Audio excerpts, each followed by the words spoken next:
Good morning, English 1. This is just a really quick video to walk you through how we read some of the quiz questions that have a tendency to kind of trip us up when we're taking those quizzes that are pushing towards those kind of higher level thinking places.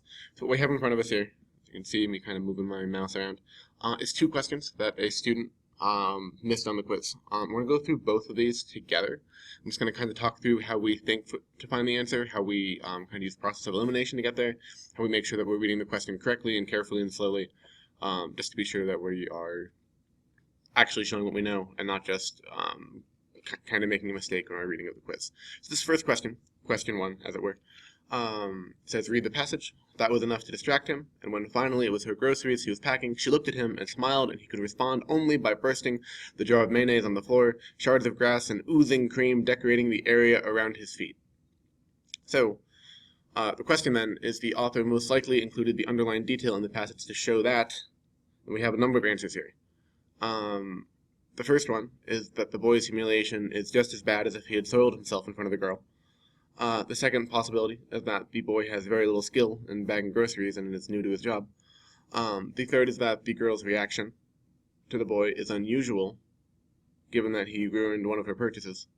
And 4, that the boy rarely receives attention from attractive girls as evidenced by his awkwardness. So, one really interesting thing here is that if we take the question as a whole, or the passage as a whole rather, any of these could be a really good possibility, right? But we're not taking the passage as a whole. We're only talking about this underlined detail, oozing cream decorating the area around his feet. So if we're only looking at that line, then let's go through these questions again. Possibility number 1, the boy's humiliation is just as bad as if he had soiled himself in front of the girl. Gross answer, but let's keep it up as a possibility. Just kind of based on some of that imagery that we're getting in that underlined passage. Possibility number 2, the boy has very little skill in bagging groceries and is new to his job. Well, we might kind of get that impression, but we don't get that at all from the underlined passage. So we're going to cut that. We're going to say option number 2, you're gone, you're dead to us. Option number 3, the girl's attraction to the boy is unusual, given that he ruined one of her purchases. This one might be a possibility, because we do definitely get to see that the purchase is destroyed, but we don't get that at all, any of that attraction stuff, in that underlined passage. So we're going to go ahead and say, no, probably not. And 4, the boy rarely receives attention from attractive girls, as evidenced by his awkwardness.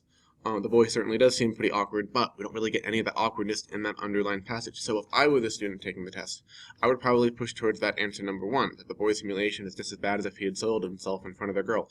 Gross answer for sure, but sometimes gross answers are the right answers. Sometimes when we use that kind of process of elimination, we end up in like a surprising place.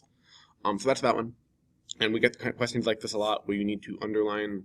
We need to carefully read what was underlined to know exactly what's being asked of you, right? So whenever something's underlined, pay attention to that. Read the question in its entirety. This can only help you out. We're going to move on now to question number 2. 2 of 2. We're only doing 2 questions today. Here's another one that starts with read the passage. Some months later, the bag boy and girl with the orange bow again cross paths, standing in line with their dates at a movie theater and glancing towards each other. Each smiled slightly, then looked away, as strangers on public buses often do when one is moving off the bus and the other is moving on.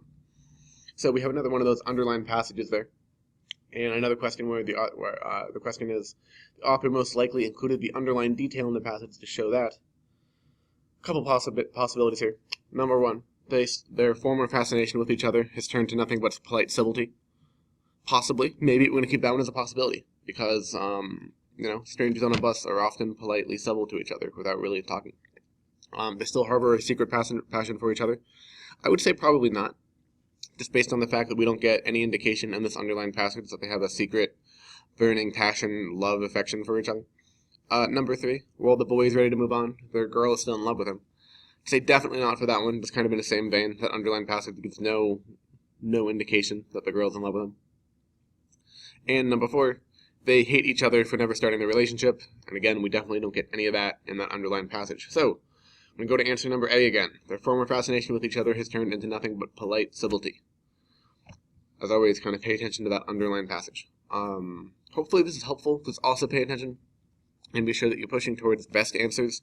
When it asks you what the best answer is, not sometimes every question could be kind of right, but one is going to be more right than the other questions. When one question is more right than other questions, that's the answer that we want to pursue. when one answer is more right than other answers, rather. Yeah. So hopefully this is a little bit helpful as you push towards quiz corrections. As you know, my name is Mr. Banjanak, and I've been your quiz correction person talking into a microphone today.